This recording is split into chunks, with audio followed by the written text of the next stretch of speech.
Hi everyone, welcome back to my channel. Today I've got another Fill Your Freezer Friday. I've got some really simple meals that you can throw in the freezer and bring out at a later time when you're exhausted and you just don't feel like cooking. I just feel like building up my freezer now coming up to Christmas with a lot more meals and desserts and even snack foods for the kids coming up to the school holidays. So I really hope you enjoy this video today and let's get into it. I thought I'd kickstart the video today with a stewed rhubarb. Now this recipe is very nostalgic to me. My mum used to cook me stewed rhubarb, my nan, so I have been brought up on rhubarb. It's either you like it or you don't like it. So I bought a bunch from Woolworths and I have chopped off all the excess parts. Like you do not want any leaves, because they come with, the stems do come with leaves from the shops. You make sure you chop all that off because the leaves are completely toxic. So see how I've got like some really clean stems here? That's what you want, and you want to give it a thorough wash as well. And then I'm just going to chop it up really fine because I find it cooks quicker and it's not as stringy. Sometimes rhubarb can be really stringy if you don't chop it up really fine. So I am going to chop this up, put it in the pot. Then I will be combining it with sugar and water. That's all I put in mine. And I am going to put about 1/4 cup of sugar because I find it has got a very tangy taste to it. You know, you do need sugar in it, but that's up to you. You can try it afterwards and then add how much sugar you need to it at the end as well. Because if you use like caster sugar or white sugar, it will sort of dissolve anyway. So yeah, I'm just going to add 1/4 cup of sugar, and with the water, I'm not going to put a lot of water in, just enough, because I don't want it really, really watery, because I want to make it like thicker and not as, liquid form. So I'm going to go ahead now and chop this up and then cook it. Now I will be only cooking it, like simmering it over a low-medium heat for around about 15 to 20 minutes to make sure that it's thick and it's completely cooked. So just keep your eye on it. Don't sort of walk away from it. But this is a great dessert to have now and also to freeze some for later. It's always great to have in the freezer because you can make pies out of it. You can just have it with ice cream or custard, or put it with like granola or anything like that. You can have it cold or hot. So I'm just hoping my kids will enjoy this just as much as I do.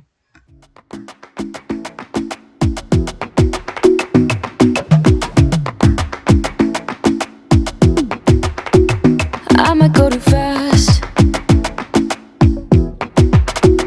I don't care about those limits, 'cause I want this to last like nothing ever lasts before.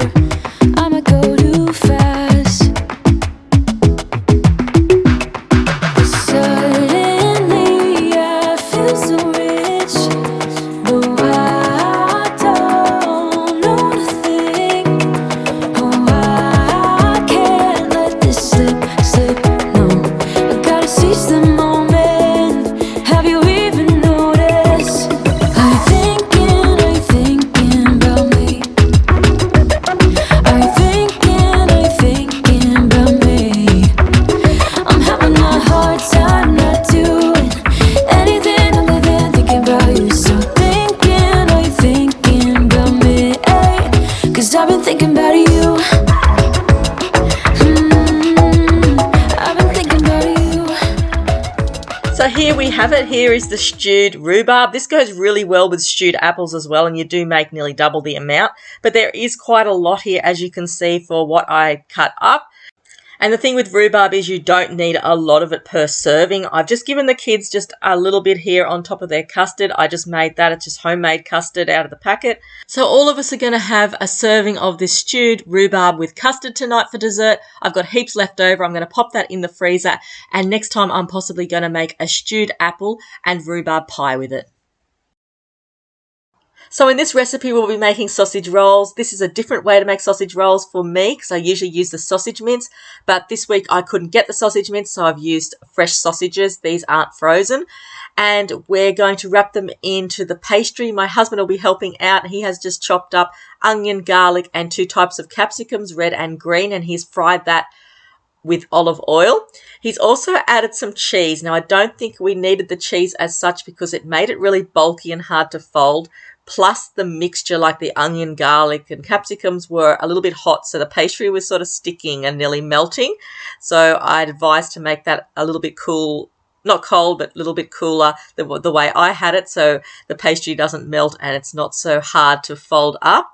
But yeah, this is a really good meal because, I found that we got a lot out of it. You've sort of always got sausages and pastry in the house. And the kids sort of didn't eat a whole one anyway because they were really filling, because there's 1.5 sausages we've put per rectangle here.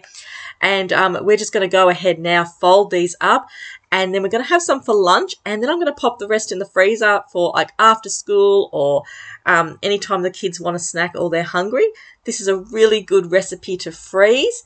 And the thing I like about homemade sausage rolls is that you can chop them up and make heaps and heaps out of them, like chop them up into smaller bits like kids usually like, or you can have full-size sausage rolls or half sausage rolls. And you've even got the choice of different fillings. As you can see, we've put like capsicum and onion. You could put whatever you want with these as well, sauces or anything like that. So I'm going to help my husband now with folding these up, and then we're going to top them with sesame seeds at the end. There's a million of those who won't let us be, but they're not gonna see me bleed. Cause baby, I got you. I've been beaten to the ground, dragged across the dirt. I've been scared to live cause some people never learn. But they're not gonna watch me burn. Cause baby, I got you. It's a new beginnings and a better life. It's the dancing underneath the disco lights. They can try but they can never take me down.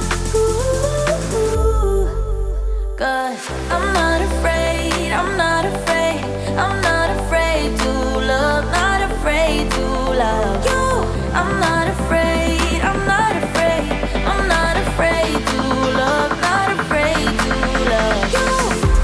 They always bring all the lonely, but with you here nothing can scare me.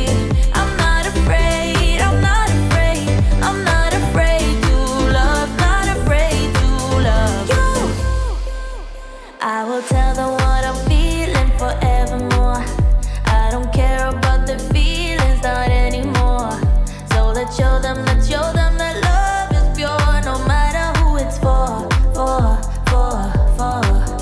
It's a new beginnings and a better life. It's the dancing underneath the disco light. They can try but they can never take me down. Cause I'm not afraid, I'm not afraid, I'm not afraid to love, not afraid to love you. I'm not afraid, I'm not afraid, I'm not afraid to love, not afraid to love you. They always bring all the lonely, but with you here nothing can scare me. I'm not afraid, I'm not afraid, I'm not afraid to love, not afraid to love you. So they turned out pretty well considering we had problems trying to stick them together. But I think the whole main thing is not to overcrowd them and don't put too much ingredients in the sausage roll so you can't fold them up or roll them up. And this is what we got. We also got 3 long sausage rolls as well. So this is going to be perfect for lunch and also to put into the freezer for another time. For this next freezer meal, I'm just going to be making some basic meatballs. Everyone's got their own recipe for this sort of thing, so I just stay with the same sort of way that I always make it. I'm going to be using 2 onions because I'm going to be using 1 kilo of beef here. I've also got some garlic. I usually do use Vegemite, and I think it did make a difference using Marmite. I think the Vegemite might be a little bit richer, but I'm using Marmite in this one. And I'm also going to be using some Worcestershire sauce. I'm not going to be putting any egg or any breadcrumbs or anything like that in it. This is just the way that I make it. And this is just such a good thing to have in the freezer. Meatballs are just a great thing to have in the freezer. Like, we've already had 2 good meals out of this for the 4 of us. One night we had them with salad and some cheese on top. Another night we had a Mexican meatball soup. I made a really nice chili base soup with canned tomatoes and capsicum, and I put kidney beans in it and some chili flakes and things like that. And I also put in the meatballs that I took out of the freezer, so that was really instant, like a few cans of tomatoes, a few cans of kidney beans, a little bit of, chili, and we're done. Throw the meatballs in and cook it up. And we had a side of like mashed potato with that. So these, I'm finding, are just the easiest thing to have in the freezer, along with like rissoles as well. But even if you just want to take these out and put it with a spaghetti bolognese, you've got like meatballs there. The kids get home from school, I can put it with bread and butter and some tomato sauce for them. And I wish that I would have bought like 2 kilos of mince and just made a whole heap while I was already at it. But meatballs is definitely something that I'm always going to have in my freezer from now on, because I just like how easy it is to quickly make them, and also they freeze well and you can put them with everything.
So this was cooked in an oven at around about 180 degrees for around about 25 minutes, but I also kept my eye on it because I just didn't want to dry them out.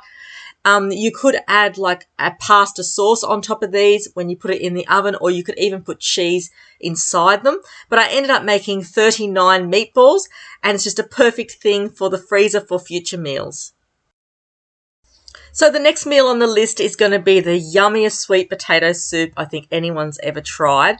When I first came across this recipe, I was a little bit hesitant at first, but it was so delicious, and I have still got stacks in the freezer. So I'm making a sweet potato soup, but just not your normal sweet potato soup. But it's not complicated, and it's really easy and simple. So I will link this below in the description box, but I'm just putting a little bit of my own twist on it. I'm using 2 onions here. I'm using a red onion and also a brown onion. I just like the taste of red onions when you're cooking it, especially when you're baking them. Now, this is a sweet potato and garlic soup, and I did have fresh garlic, but the garlic I went to cut up was just like moldy, so I didn't use it. So I'm just going to use the jar of garlic paste in it. I've got this huge big sweet potato. One of my family members' neighbours gives me these whenever I go to visit, and they're just absolutely beautiful. They're huge. This recipe asks for 1 kilo of sweet potato. I think this is a little bit over 1 kilo. It's just so big and it's so hard to peel, but I'm very thankful for them because, they're so expensive at the shops. You would probably pay around about $10 for that sweet potato. So I'm going to peel this sweet potato now, then I'm going to chop it up, put it on the tray. It's going to go into the oven. Obviously, I'm going to spray it with some olive oil as well, which you'll see. Go in the oven at around 200 degrees for around about 25 minutes, or until the sweet potato is pretty tender, depending on how small you cut the pieces up. A couple hours from Japan, would you stay awake? I'm losing touch of who I am when you're far away. And I feel like I'm running in circles around you. acting strange for a while, but I want you close. Ooh, ooh, closer than before, and no one knows. Ooh, ooh, that I want you close. I'm not overthinking feelings, I just need you to know that I want you close. Ooh, ooh, closer than before.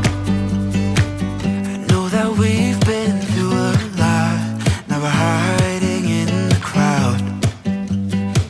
I'll be whatever you want me to be, you know I'm on your side. And I feel like I'm running in circles around you.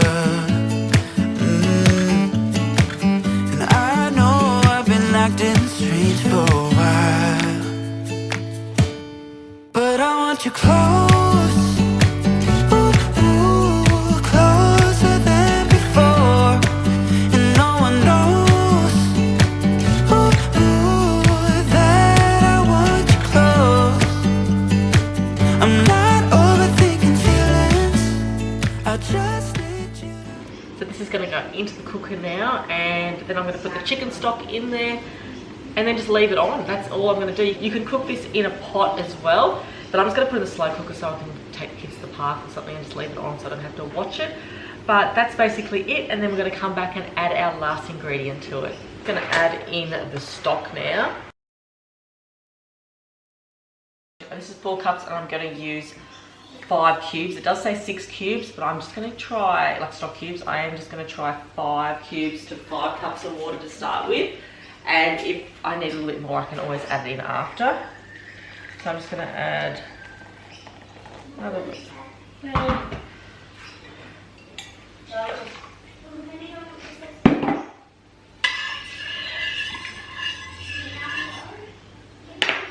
And then we're just going to add in the vegetables into the pot. That I want you close. Ooh, ooh, closer than before.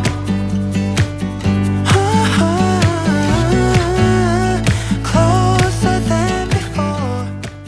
So that is basically all we have to add into this, and then when we come back, I'm going to leave this on probably for about 3 hours just to really get the flavours in there. I do need to add in, I've just got some of this garlic. I did try and chop up some fresh garlic, but it was all jelly-like. It was like off, so I didn't use it. So I'm just going to use this one. This is called just the garlic paste. I haven't tried this one before. I just bought this as something new. So I'm just going to use just a teaspoon in there. It could be pretty strong. I don't want the garlic to take away the taste of the soup. A spoon of that in there. Give that a bit of a stir around, and then just going to leave that on now.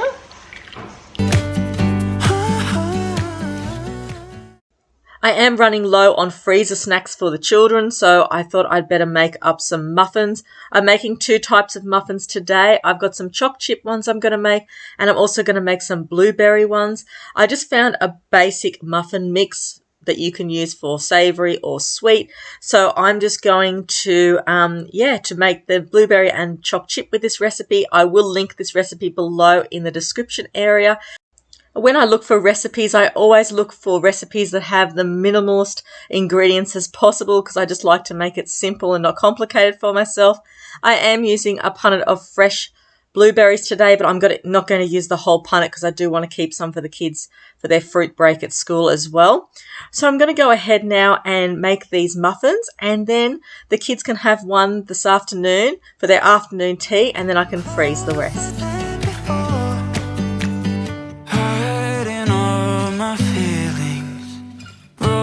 From the start, wish you never leave me. Am I going too far? But I want you close, closer than before. But I want you close.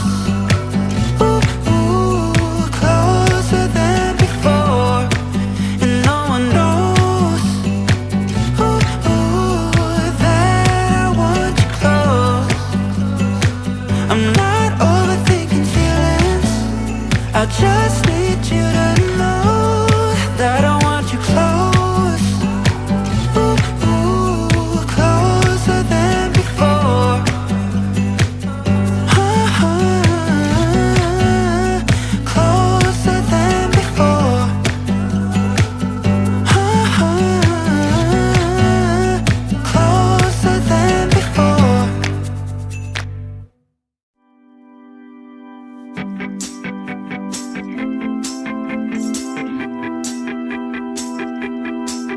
Got a dopamine rush, got a major league crush when you're next to me.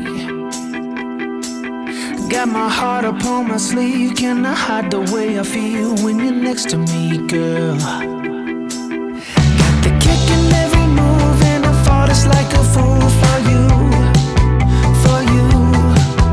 Wish I knew just what it was, but why should I make a fuss? Just stay next to me, girl, next to me, girl. Something special, don't know why, something special that I like about you, about you. There's a mystery entwined, something bigger to define about you, about you. Am I the only one to see? Got me down on my knees, taken by your gravity. And I just know you got that something special about you.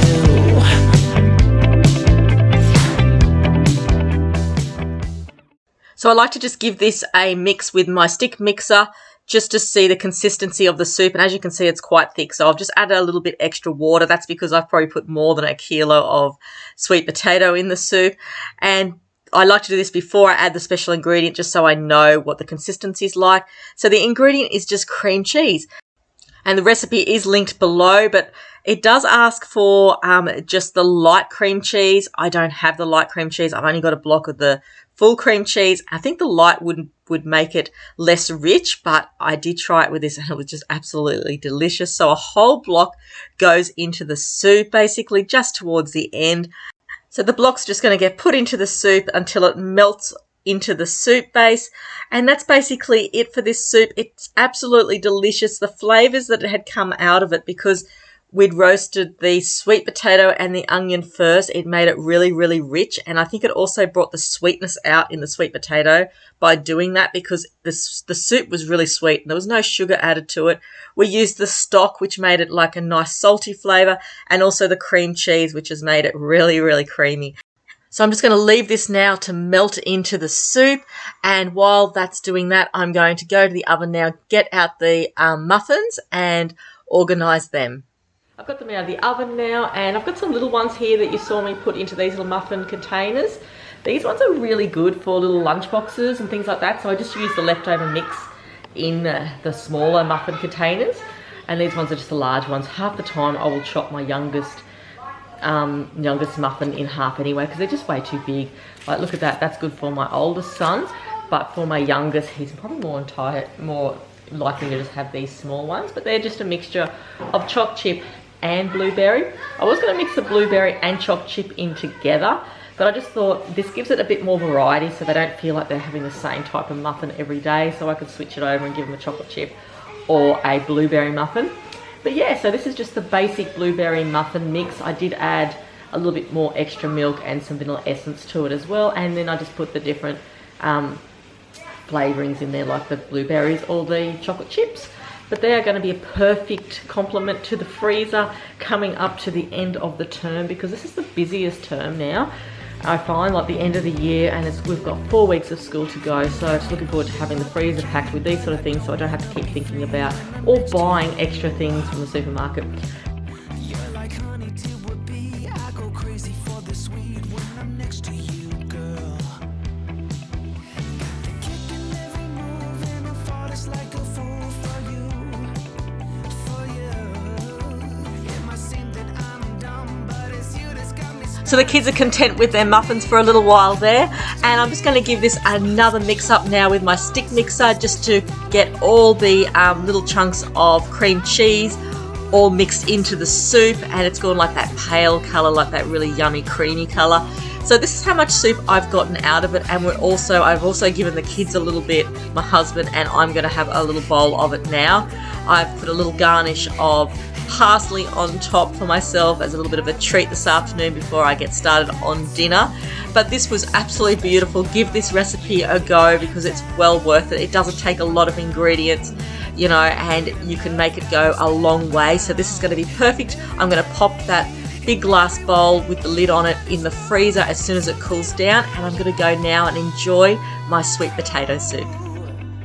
Thanks everyone for watching today's Fill Your Freezer Friday video. I hope it's given you some ideas for some meals ahead for those busy nights that you can just maybe find a day during the week or a fortnight where you can do some cooking and throw it into your freezer, so then the night times aren't so bad. It doesn't matter what sort of meals they are, it's just important to have something in the freezer, even if it's just a spaghetti bolognese or anything like that, it can make your life a lot easier. I hope you really enjoyed today's Fill Your Freezer Friday video, and I'll see you soon for my next one. Thanks everyone.